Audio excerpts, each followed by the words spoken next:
Halo Tris, gimana kabarnya nih? Semoga baik-baik aja ya. Kembali lagi bersama El di podcast Potensi Kita. Nah, El mau ngingetin juga nih, tetap jaga kesehatan ya. Tetap jaga jarak karena virus masih berada di sekitar kita. Nah, kalau bicara tentang dosen yang berkualitas, menurut Tris nih, dosen yang berkualitas itu seperti apa sih? Kalau menurut El sendiri, dosen yang berkualitas itu dosen yang bisa menjalankan tridharma perguruan tinggi, yaitu pendidikan dan pengajaran, penelitian dan pengembangan, dan pengabdian kepada masyarakat. Nah, di podcast kali ini, El punya informasi terkait tentang peningkatan mutu dosen yang pastinya akan berguna untuk kita semua, terutama Bapak dan Ibu dosen. Langsung aja kita dengerin siaran radio RRI dengan Kepala Sub Pusat Data LL Dikti Wilayah 3, Ibu Prita di edisi Lintas Jakarta Sore. 101,2 FM Pro 1 RRI Jakarta, kanal inspirasi. Terima kasih Anda masih bersama kami di Lintas Jakarta Sore hingga pukul 19 waktu Indonesia Barat bersama saya Budi Satrio. Pendengar, hari ini kita akan berbincang terkait pengelolaan dosen-dosen yang berkualitas. Untuk meningkatkan kualitas dan mutu perguruan tinggi ternyata tidak ada memperhatikan aspek administrasi dan sarana prasarana perguruan tinggi saja. Peningkatan mutu dan kualitas dosen juga sangat dibutuhkan untuk meningkatkan kualitas perguruan tinggi tersebut. Seperti kita ketahui ya pendengar ya, bahwa dosen merupakan pendidik profesional atau juga seorang ilmuwan yang bertugas untuk mengembangkan dan melakukan perluasan terhadap ilmu pengetahuan, teknologi, dan seni dengan melalui proses pengajaran, penelitian, dan pengabdian kepada masyarakat. Peningkatan mutu dosen tersebut pasti akan membawa hal positif dan perubahan baik dalam mutu perguruan tinggi. Baiklah, saat lagi kami akan menghubungi Kepala Sub Bidang Pusat Data Lembaga Layanan Pendidikan Tinggi Wilayah 3, Ibu Prita Ekasari STMMSI. Selamat sore, Bu Prita, apa kabar? Selamat sore, Pak Budi. Baik, Alhamdulillah. Baik, Alhamdulillah ya. Sekarang nih banyak yang flu nih, Ibu. Saya aja agak sedikit flu. Ibu enggak kan? Sehat ya? Oh, kemarin sih sedikit flu, tapi sekarang udah mendingan. Alhamdulillah. Baik, Bu Prita, kita sedang berbincang terkait pengelolaan dosen-dosen yang berkualitas. Tapi sebelum kita masuk ke inti dari permasalahannya, kami ingin mendapatkan pencerahan dulu nih Bu Prita terkait apa sih definisi berkualitas? Ya, jadi kalau sekarang ini perguruan tinggi, kami sebagai lembaga layanan pendidikan tinggi memang tugasnya adalah memfasilitasi peningkatan mutu perguruan tinggi. Jadi kalau berkualitas berarti mutunya juga baik begitu. Mutunya tuh dalam sisi apa saja gitu loh, karena kan banyak sekali mungkin masyarakat kita belum mengetahui begitu ya, apalagi juga mayoritas dari pendengar Pro 1 RRI Jakarta mungkin juga tidak yang expert di bidang pendidikan atau tidak intens mengikuti perkembangan dunia pendidikan begitu, Bu Prita. Iya, jadi memang kalau masyarakat awam itu melihat perguruan tinggi yang mutunya baik itu biasanya dari akreditasi ya Pak ya, Pak Budi ya. Jadi memang kalau akreditasi juga semua aspek dilihat oleh lembaga akreditasi. Khususnya dosen memang, karena di sana dosen ini kan menjadi sangat gitu ya? Menjadi penentu begitu ya Pak Budi, gimana nanti luaran dari perguruan tinggi tersebut mahasiswanya nanti mau bagaimana gitu kan, lulusannya begitu ya. Salah satunya yang penting itu adalah dosen memang Pak Budi. Jadi kalau dari akreditasi itu berarti kurikulumnya, sistemnya, begitu ya? Iya. Dan termasuk dosennya, semua lingkup di dalam dunia pendidikan yang memang memayungi setiap perguruan tinggi. Kemudian ketika dosen-dosennya tidak berkualitas, ini adalah masalah baru begitu ya, masalah tersendiri yang harus benar-benar diperhatikan. Nah, ini bagaimana nih pengelolaannya menurut Mbak Bu Prita? Iya, jadi dosen itu sendiri memang sudah ada undang-undangnya ya Pak Budi. Undang-undang nomor 14 tahun 2005 tentang guru dan dosen, di mana seorang dosen itu pekerjaannya yang harus dilakukan itu bukan cuma mengajar, tapi tridharma perguruan tinggi. Jadi tridharma itu apa sih? Tridharma itu selain mengajar, meneliti, dan melaksanakan pengabdian kepada masyarakat. Gitu. Jadi satu paket tuh Pak Budi kalau seorang dosen itu gitu. Iya, berarti kalau misalnya ada salah satu yang tidak bisa dipenuhi, berarti mungkin nilainya juga kurang ya. Atau ada sistem baru ya, Bu Prita, terkait misalnya dosen praktisi nih, dia lebih kepada mungkin pengajaran sama pengabdian masyarakat, tetapi tidak lebih intens kepada penelitian, mungkin ya 1-2 lah gitu. Itu boleh ditransfer nggak sih Bu Prita? Boleh diakumulasikan nggak sih? Misalnya dia di penelitian kurang nilainya, tetapi ditinggikan di pengabdian masyarakat dan pengajarannya. Ya, jadi memang 3 hal ini memang harus dilaksanakan gitu ya Pak Budi. Harus satu paket gitu. Kalau ada yang tinggi di meneliti atau tinggi di mengajar atau tinggi di pengabdian kepada masyarakat itu boleh, tapi 3-tiganya harus ada. Tiga hal tersebut, tridharma tersebut harus dipenuhi oleh seorang dosen.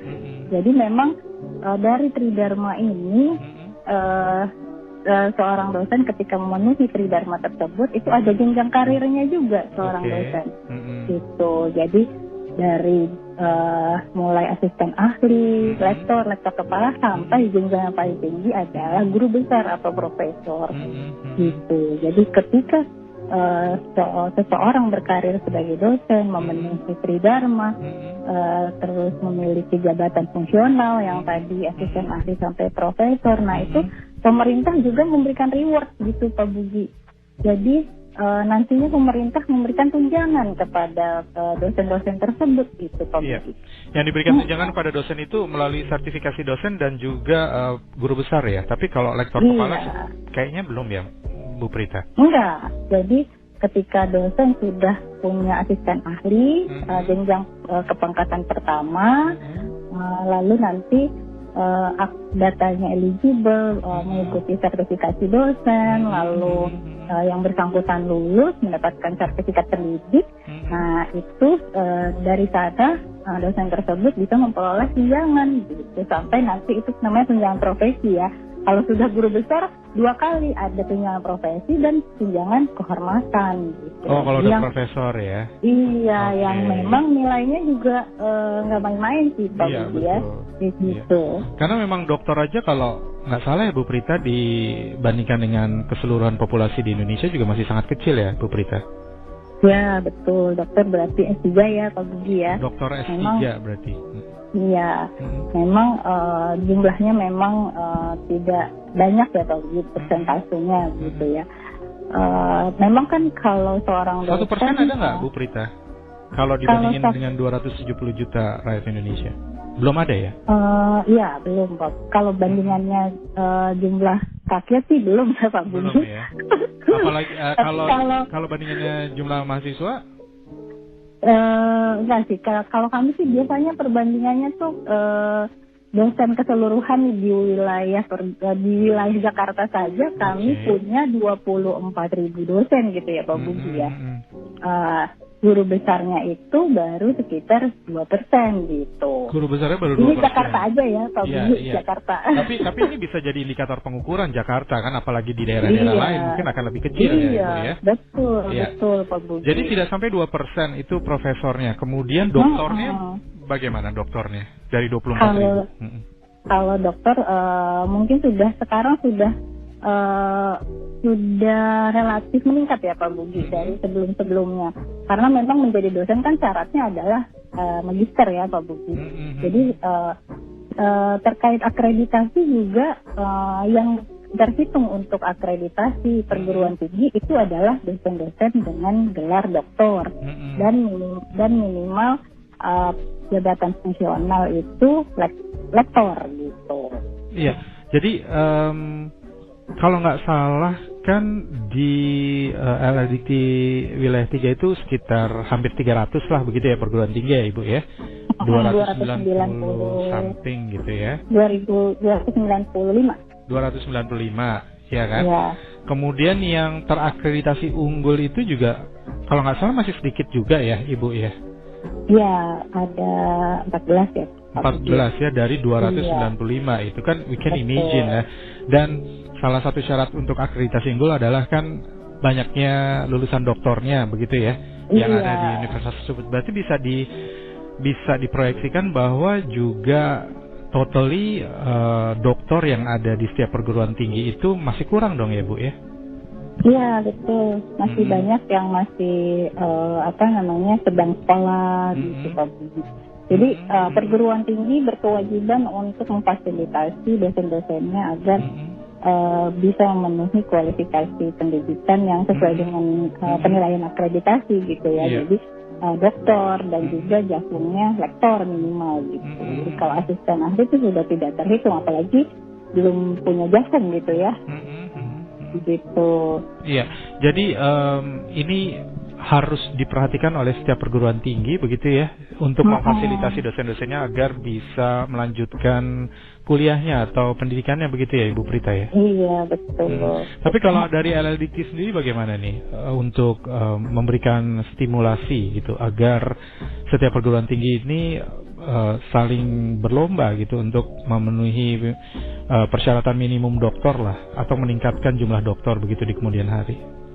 Iya, kalau kami sih menghimbau saja Pak Budi bahwa di sini syarat akreditasi harus doktor, jadi perguruan tinggi harus memfasilitasi. Nah, di sini juga pemerintah, Kemendikbud juga Kemenristek juga punya beberapa beasiswa seperti beasiswa pendidikan Indonesia dan lain sebagainya untuk dosen-dosen yang mau melanjutkan sekolahnya begitu ya Pak. Gitu. Jadi memang sudah juga diinformasikan oleh LLDikti wilayah 3 ya bahwa ada LPDP, ada tadi BPI, beasiswa pendidikan Indonesia. Iya, kemudian juga mungkin dari setiap BUMN dan beberapa institusi juga memberikan budgetnya untuk peningkatan pendidikan di Indonesia begitu ya, Bu. Iya, betul. Iya. Nah, kalau misalnya ternyata ada perguruan tinggi yang tidak menselaraskan gitu ya, tidak mensinergikan dengan keinginan LLDikti wilayah 3, kemudian bagaimana nih menyikapinya dari LLDikti wilayah 3? Iya, biasanya perguruan tinggi tersebut kami panggil ke kantor kami, kami tanyakan bagaimana ini, kenapa seperti ini, problemnya seperti apa, lalu ayo kita cari solusi bagaimana agar bersama-sama, karena kan kami kan memang lembaga layanan pendidikan tinggi wilayah 3 ini memang misinya adalah tadi ya fasilitasi peningkatan mutu. Jadi kepengennya semua perguruan tinggi di bawah LLDikti 3 terutama itu mutunya sama-sama baik gitu. Jadi masyarakat juga tidak merasa kecewa memilih perguruan tinggi di bawah LLDikti 3 di Jakarta ini gitu. Jadi memang ini main goalnya adalah untuk meningkatkan mutu pendidikan pastinya ya secara keseluruhan ya. Agar juga lulusan dari perguruan tinggi ini juga siap untuk bersaing di dunia industri dan juga bisa berkontribusi bagi pembangunan dan penelitian atau pengetahuan berjenjang yang lebih tinggi berikutnya begitu ya di kemudian hari. Betul. Nah, apalagi sekarang ini ya Pak ya, program Menteri Pendidikan dan Kebudayaan adalah MBKM ya. Merdeka Belajar Kampus Merdeka. Betul, iya. Yang digagas oleh Mas Menteri ini memang benar-benar brilian ya, di mana seseorang bisa mendapatkan multidisiplin ya, disiplin ilmu yang tidak hanya di dalam fakultasnya saja, tapi dia bisa menimba pengalaman dan pengetahuannya di luar disiplin ilmunya sendiri, begitu ya Bu Prita? Iya betul, sesuai dengan keinginannya, passionnya gitu ya. Walaupun misalnya ambil prodinya komputer gitu, tapi punya passion di lain itu graphic design misalnya gitu ya. Iya, misalnya boleh ambil di prodi grafis. Betul, iya boleh selama 1 semester berapa SKS. 20 SKS ya kira-kira ya. Iya, 20 SKS. 20 SKS mengambil di prodi lain. Dan Betul. ketentuan-ketentuannya juga sudah diatur secara jelas sehingga indikator pengukurannya juga bisa dipertanggungjawabkan begitu ya Bu Prita. Betul, Pak Budi. Iya. Kemudian ketika misalnya seorang dosen yang praktisi begitu ya, kan ada praktisi mengajar begitu ya Bu ya. Iya, betul. Dan mereka mungkin tidak punya banyak waktu untuk meneliti begitu. Kemudian mereka ibaratnya diberikan 1 atau 2 orang anak didik itu untuk mereka menjadi pembimbing skripsi misalnya begitu ya. Nah ini berarti bisa juga terkait dia terlibat di dalam penelitian tersebut ya Ibu ya? Iya, bisa Pak Budi. Jadi memang saat ini ada yang namanya praktisi mengajar di perguruan tinggi ya Pak Budi. Jadi memang sudah ada rumahnya begitu untuk memfasilitasi para praktisi ini. Juga ada yang namanya rekognisi pembelajaran lampau. Misalnya seorang praktisi mau diberikan mengajar selama 1 semester di kampus tersebut gitu. Tapi secara kualifikasi pendidikan belum memenuhi sebagai dosen. Lalu tapi secara experience dan pengalaman, nah itu bisa disetarakan dengan kualifikasi pendidikan misalnya 2 begitu ya Pak. Nah itu sudah ada mekanismenya juga melalui rekognisi pembelajaran lampau atau RPL. Oke. Jadi tidak ada alasan untuk tidak memajukan pendidikan Indonesia karena dari berbagai sisi kita saling berkolaborasi ya. Praktisi mengajar ini juga sangat penting karena mereka bisa share their experiences begitu ya in industry sehingga juga bisa memberikan fondasi yang kuat bagi para mahasiswa untuk bersaing atau berkompetisi atau mungkin mereka bisa survive nantinya di dunia industri begitu Bu Prita ya. Betul, apalagi kalau prodi-prodinya tuh prodi langka ya Pak Budi ya. Seperti pelayaran seperti itu ya. Kan kalau kita mau ambil dahkoda gitu kan sekolahnya juga tidak sampai magister gitu ya, tapi experience-nya gitu kan. Iya, betul. Iya, chef juga seperti itu ya Pak Budi ya. Gitu. Nanti kalau misalnya hitung-hitungannya wah kalau misalnya hembusan angin sekian ya kemudian pas pengalamannya terus dia kagok sendiri yang ada tenggelam ya Bu.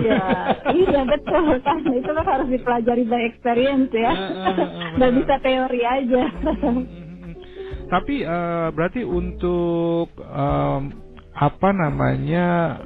agar ada strategi khusus di mana praktisi mengajar ini mungkin mereka tidak bisa atau tidak punya banyak waktu untuk meneliti, tapi mereka bisa membimbing skripsi anak didiknya, ini berarti juga namanya bisa dicantumkan sebagai peneliti ya Ibu ya? Iya betul. Dari skripsi tersebut. Jadi itu merupakan satu strategi juga di mana akhirnya mereka bisa membalance antara pengabdian masyarakat, kemudian pengajaran dan penelitian gitu. Jadi itu memudahkan mereka juga ya untuk melakukan penelitian ya Bu. Iya betul Pak Budi. Ya itu memudahkan sekali. Tapi kalau misalnya nggak ada sama sekali penelitiannya dan tidak diberikan anak didik untuk bimbingan skripsi begitu ya Ibu, apakah boleh gitu misalnya 0 nilai penelitiannya tetapi di pengajaran dan pengabdian masyarakatnya itu bagus nilainya sehingga bisa menutupi nilai 0-nya penelitian, itu diperbolehkan nggak sih? Meneliti itu kan tidak sesempit itu gitu ya Pak Budi ya. Jadi bisa aja yang bersangkutan seminar atau yang lain sebagainya. Nah itu kan bisa juga masuk di sana di situ Pak Budi. Seminar bukannya masuknya pengabdian kepada masyarakat ya Bu Prita? Iya sih, kalau seminar memang pengabdian kepada masyarakat. Jadi kayak bentuknya proceeding dan lain sebagainya itu kan bisa, tidak harus penelitian berbentuk jurnal dan lain sebagainya gitu. Kalaupun tidak ada sama sekali penelitian yang di perpustakaan juga bisa Pak Budi gitu. Contohnya gimana penelitian di perpustakaan itu Bu? Maksudnya belum terpublish sebagai jurnal atau belum terpublish sebagai proceeding yang diseminarkan, tapi hanya tersimpan di perpustakaan kampus begitu. Nah itu boleh juga kok dimasukkan sebagai tridharma dosen tersebut gitu. Oh mungkin berbentuk artikel gitu bisa ya Bu ya? Iya betul. Bisa, ya? Iya. Baik. Jadi mungkin mereka membuat satu project begitu, kemudian projectnya itu ditulis dalam sebuah artikel dan itu bisa menjadi sebuah karya ilmiah ya Bu ya? Betul, Pak Buki. Oke. Iya. Berarti memang banyak jalan ya untuk menuju Pak kebaikan ya, meningkatkan pendidikan Indonesia. Karena kalau tidak diawali dari dosen-dosen yang berkualitas, apa jadinya nanti ketika mereka transferring knowledge dan insight-nya begitu, tetapi cukup banyak keterbatasan sehingga nanti mahasiswanya juga ditanya ini nggak tahu, ditanya itu nggak tahu gitu ya Bu. Iya, betul-betul Pak Buki. Oke, kemudian dari LL Dikti Wilayah 3 ini khususnya ya bidang yang Ibu bawahi begitu ya, terkait bidang pusat data gitu ya, LL Dikti Wilayah 3 ini apa yang dilakukan selain tadi ada personal touch gitu ya, personal approach ketika mungkin dokternya masih kurang, ketika mungkin sistem dan lainnya juga masih tidak sesuai dengan harapan, itu dipanggil, diajak diskusi. Apalagi nih yang dilakukan oleh LL Dikti? Apakah juga memberikan peringatan, Ibu, ketika ada perguruan tinggi yang tidak mengikuti anjuran? Kalau peringatan, iya juga sih Pak Budi. Kami juga memberikan warning gitu ya pada perguruan tinggi yang memang dari biasanya kalau sudah pembelajarannya kurang sesuai dengan ketentuan, itu sudah hal-hal lainnya juga biasanya kurang juga gitu ya Pak Budi. Nah itu memang biasanya sih kami memberikan waktu kepada perguruan tinggi tersebut untuk membenahi membenahi diri lah, harus seperti apa gitu. Nah, kalau memang sudah diberikan waktu selama misalnya 6 bulan atau 1 semester belum juga, nah dipanggil lagi untuk berdiskusi kembali begitu. Gitu. Iya. Jadi tidak ada sebenarnya ya, kalau sekali dipanggil terus kemudian nggak manut, kemudian tidak kooperatif, masih dipanggil kedua, nanti masih dipanggil ketiga. Berarti memang benar-benar yang personal touch banget ya, tidak ada ibaratnya sesuatu yang keras gitu ditegaskan seperti ini gitu. Ada sih Pak Bugi, cuman memang biasanya itu yang seperti itu nanti penanganannya ada di bagian kelembagaan Pak Bugi. Oke. Begitu. Jadi kalau yang ujung-ujungnya adalah akreditasinya itu ya, berarti akreditasinya akan jelek gitu ya, dan itu nggak bisa ditawar-tawar ya. Betul, karena kan memang pemantauan akreditasi itu kan 6 bulan sebelum masa akreditasinya habis itu BNPT akan memantau ya melalui data PDB di perguruan tinggi tersebut begitu. Jadi mereka tarik datanya, mereka lihat dan mereka hitung secara poin-poin misalnya dosen, mahasiswa, kelulusan, ketepatan studi, keberhasilan studi dan lain sebagainya. Itu ada yang tidak terpenuhi, maka BNPT juga memberikan surat bahwa ini tolong diperbaiki selama 6 bulan. Kalau belum bisa juga ya terpaksa memang akreditasinya turun gitu. Oke. Kembali lagi ke pengelolaan dosen-dosen ini Bu. Kan bisa dikatakan bahwa ada perbandingan dosen dengan mahasiswa ya, kalau nggak salah 1:30 ya maksimal ya Bu ya. Jadi satu dosen nggak boleh ya rasionya ya. Nah ketika ternyata rasio mahasiswanya lebih besar begitu ya, nah ini gimana nih solusi yang ditawarkan oleh LL Dikti? Misalnya 1:45 misalnya gitu. Harus menambah tenaga dosen berarti ya? Iya betul Pak Budi. Iya karena sekarang juga perhitungan rasio juga kan sekarang lebih mudah ya Pak Budi, nggak seketat dulu gitu ya. Jadi kalau misalnya saya home base-nya di Prodi A tapi diberikan mengajar di Prodi A dan Prodi B, maka saya terhitung rasio di 2 prodi tersebut gitu kan. Oke, itu jalan keluar juga ya Bu ya? Betul Pak Budi, memang tapi juga memberikan mengajar di 2 prodi sesuai dengan linearitas dosen tersebut ya Pak Iya, Budi. iya, Gitu. iya. Jadi sesuai bidang ilmunya juga gitu kan. Iya. Atau mungkin satu mata kuliah diampu oleh satu atau dua dosen, itu merupakan jalan keluar juga nggak sih Ibu yang linear pastinya? Kalau itu team teaching berarti ya Pak Budi Iya, ya. team teaching. Itu Bisa juga juga bisa sih, mengurangi rasio dosen terhadap Iya, mahasiswa karena gitu kan?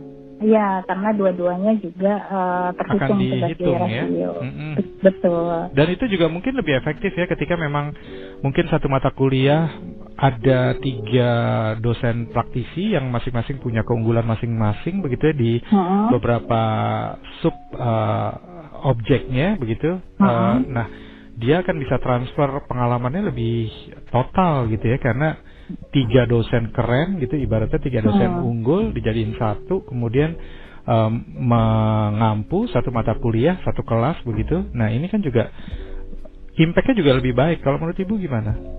Ya, betul Pak Budi. Memang impact-nya juga lebih bagus ya. Ketika memang ada dosen praktisi di mata kuliah tersebut gitu, join di sana, jadi secara teori juga mahasiswa dapat, secara experience dapat juga gitu kan, secara rasio perguruan tinggi juga dapat ininya, keuntungannya gitu ya Pak Budi. Gitu. Oke, nah kalau terkait dengan dosen-dosen internasional, ketika memang ada katakanlah mitra universitas dari luar negeri gitu, kemudian dia juga bisa mengampu satu mata kuliah, bisa jadi dosen tamu begitu, mungkinkah itu juga bisa membantu rasio dosen terhadap mahasiswa begitu? Kalau dosen tamu sih kayaknya enggak ya, karena dosen-dosen yang dihitung sebagai rasio itu hanya dosen-dosen yang memiliki nomor registrasi seperti itu. Jadi ketika dosen tamu hanya satu pertemuan misalnya begitu, dan tidak punya nomor registrasi juga tidak bisa menambah rasio gitu. Oke. Tapi di lain sisi tetap bermanfaat ketika kita berbicara mengenai akreditasi ya. Betul. Karena di dalam akreditasi itu kan juga diperhatikan banyaknya kerjasama dengan luar negeri ya, baik. Ya, kerjasama memang penting memang buat akreditasi tadi. Baik, meskipun tidak masuk langsung ke dalam sistem pengelolaan dosen-dosen berkualitas, tetapi masuk ke ranah yang lain. Berarti memang itu tetap diharapkan untuk terus berlangsung begitu ya, kerjasama mungkin ada visit lecturer gitu dari Amerika atau dari Kanada yang akan berbagi ilmunya, karena itu kan sangat penting juga ya, sangat bermanfaat bagi mahasiswa kita ya Ibu ya. Iya, betul Pak Budi. Oke, sekarang kita masuk ke PJJ nih Ibu ya. Pembelajaran jarak jauh kan memang di era globalisasi ini tidak aneh lagi begitu ya. Everybody knows it gitu ya, knows the system. Kita memang setengah dipaksa, tetapi akhirnya kita bisa survive dan kita tidak tertinggal oleh negara-negara lain begitu, yang mungkin sebelumnya juga sudah melakukan hal itu meskipun tidak di tengah pandemi ya. Nah, sekarang kita sudah bisa katakanlah sejajar begitu terkait e-learning begitu ya, PJJ. Nah, ada fenomena Ibu, mahasiswa ini sekarang katakanlah kita kan masih transisi ya, belum dikatakan bebas juga dari pandemi karena pemerintah atau WHO juga belum mengumumkan, sehingga juga masih ada tatap virtual atau tatap maya begitu, mungkin prakteknya tatap muka ya, tetapi teorinya tatap maya, hybrid ya gitu. Hybrid ya, betul. Nah, ada beberapa fenomena di mana mahasiswa disuruh memilih nih, tatap maya atau tatap muka. Ternyata 20% saja yang menginginkan tatap muka. Nah, ini gimana nih Bu? sudah keenakan tatap maya gitu ya, virtual, dari mana-mana bisa buka laptop gitu kan. Dan everybody knows the system gitu ya. Nah, ini how do you think according to this case? Iya, jadi memang kalau kami sih ya Pak Budi, memang di Kemendikbud juga, di Dikti juga sudah menghimbau untuk bisa melaksanakan pembelajaran tatap muka atau PTM ya, di September 2022 besok gitu Pak Budi. Gitu, mungkin dengan ketentuan beberapa ketentuan, misalnya yang vaksin apa namanya Booster. vaksinnya sudah Lengkap, ya. vaksin minimal kedua lah ya, sudah 80% dari seluruh tendik dan dosen dan tendiknya gitu ya, itu sudah bisa melakukan PTM dengan protokol kesehatan yang memang kami pantau juga ya Pak Budi. Iya, jadi memang pembelajaran hybrid ini atau apa namanya e-learning ini memang ada beberapa yang CPL-nya jadi sulit terpenuhi juga Pak Budi gitu ya. Capaian pembelajarannya gitu kan. Gitu, jadi memang himbauannya memang harus tatap muka kembali sih di September 2022 ini. Tapi ketika semuanya sudah nyaman dengan tatap maya gitu virtual, especially untuk yang theoretically ya, yang secara teoritikal gitu ya, secara teori. Mungkin kalau yang praktik ya itu memang diharuskan tatap muka gitu ya, nggak mungkin lah dia motong-motong besi pakai mesin kerja aja terus kemudian pakai virtual. Atau yang kesehatan tuh biasanya tuh sudah ini ya praktikumnya kecuali ketika sesi teori ya itu bisa dengan virtual ya, dengan tatap maya. Nah ini masih boleh ya diberikan kebebasan seperti ini untuk para mahasiswa di tahun ajaran semester depan ini, September 2022. Sebenarnya sih memang himbauannya sih harus tatap muka ya Pak Budi, karena ya tadi ya CPL-nya itu capaian pembelajarannya ya yang memang dikhawatirkan menjadi tidak terpenuhi begitu. Jadi memang akhirnya kami juga membuat survei begitu, harus melaporkan bahwa mulai semester depan diharapkan sudah PTM atau tidak online, pure online ya, hybrid gitu ya, hybrid ya. Gitu. Ya, hybrid lah. Iya, karena praktiknya harus tatap muka, sementara teorinya tatap maya begitu ya. Mata kuliah yang teori pun diminta untuk hybrid juga gitu Pak Budi. Oke. Jadi yang teori pun juga jangan 100% online ya. Betul. Jadi ada beberapa kali pertemuan juga yang juga kalau mungkin ada unek-unek gitu ya, langsung bisa langsung berhadapan sama dosennya gitu, dosen yang nggak bisa jawab dilempar bangku gitu. Nggak bercanda. Karena kan sekarang anak-anak sekarang kritis semua loh Ibu. Iya, anak-anak sekarang ini kritis semua. Kritis sekali. Di tatap maya pun kadang-kadang kalau dosennya suka lupa gitu ya, kan dosen juga they're so busy gitu ya. Kalau misalnya they forgot everything according to the class gitu, mereka pasti akan protes, Pak ini ada kuliah loh jam segini hari ini gitu ya. Jadi anak-anak sekarang memang cukup bagus gitu ya untuk semangat belajarnya gitu, sehingga memang mereka itu kadang-kadang yang sudah mendapatkan kenyamanan dengan tatap maya, ketika disuruh memilih menulis formulir hanya 20% gitu. mau tatap muka gitu ya. Tapi sebenarnya saya juga seringkali mewawancarai pengamat pendidikan ya, dan juga ada beberapa tokoh gitu ya, di mana sebenarnya e-learning ini kan sudah jauh dilakukan gitu ya, jauh sebelumnya oleh negara-negara maju dan juga universitas terkenal ya.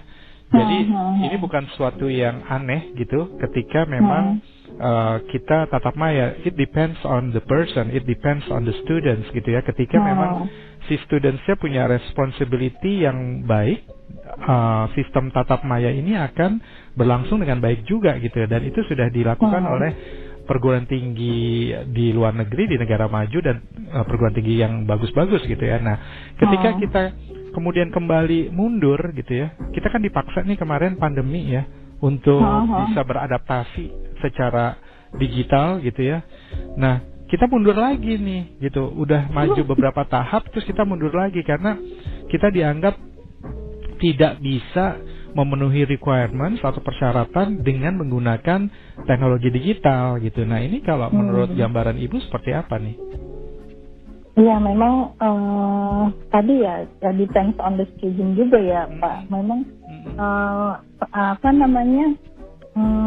kebebasan karena berkuliah secara tatap maya begitu ya. Tidak semua mungkin kenyamanannya mungkin ya. Mereka bisa kuliah di mana aja gitu kan ya Pak Budi ya. Tapi tidak semua mahasiswa bertanggung jawab atas itu gitu kan. Apalagi Indonesian culture ya, sorry to say gitu ya. Itu betul. Dan ini LLDikti juga sangat memperhatikan fenomena ini ya Ibu ya. Nah makanya makanya ada kekhawatiran dari perguruan tinggi bahwa CPL-nya tidak terpenuhi, tidak dapat terpenuhi dengan tetap maya ini begitu. Iya. Tapi ketika mungkin kalau perguruan tinggi dengan akreditasi yang unggul begitu mungkin secara e-learning tatap mayanya yang sudah tidak bermasalah ya, bagus gitu ya, yang memang sudah baik gitu ya, tidak ada pembelajarannya tuh tidak hanya memberikan materi lalu tanya jawab, tapi ada forum-forum dan lain sebagainya, kan itu juga tidak bisa terpenuhi di perguruan tinggi yang mungkin akreditasinya belum unggul gitu ya Pak Budi ya, karena tadi persentase yang unggulnya saja kan di Jakarta saja akreditasi yang unggulnya saja masih terbilang sedikit, apalagi di luar kota-kota besar begitu, apalagi sudah agak terpelosok dan di pedalaman sudah sulit juga, itu udah susah sekali Pak Budi karena kan terkait koneksi internet juga yang nggak merata juga kan. Dan itu sudah bisa dipastikan CPL-nya juga sangat tidak tercapai begitu ya. Iya betul Pak Budi, ketika mereka tatap muka saja ketercapaiannya mungkin berapa persen gitu ya, ketika tatap maya mungkin jadi lebih kurang lagi. Dan ini sangat diperhatikan oleh LLDikti karena LLDikti ini kan komprehensif ya, tidak hanya memikirkan yang di kota-kota besar saja atau perguruan-perguruan yang bagus, tetapi juga merata semuanya ya, sampai ke ujung-ujung juga diperhatikan oleh LLDikti ya begitu ya. Baik Bu Prita, ini pencerahan yang sangat luar biasa di sore hari ini. Kita sudah belajar banyak dari Bu Prita. Mungkin ada closing remarks atau pesan-pesan yang ingin disampaikan untuk pendengar RRI Pro 1 91,2 FM. Silakan Ibu Prita.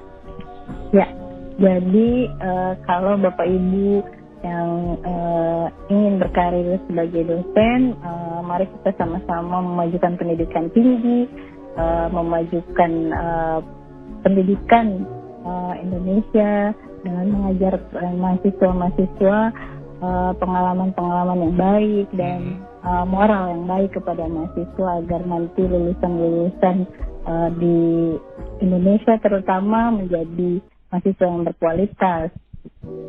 Iya, baik. Diawali dengan dosen yang berkualitas, bermoral, bertanggung jawab, ya, berintegrasi, punya konsistensi dan sikap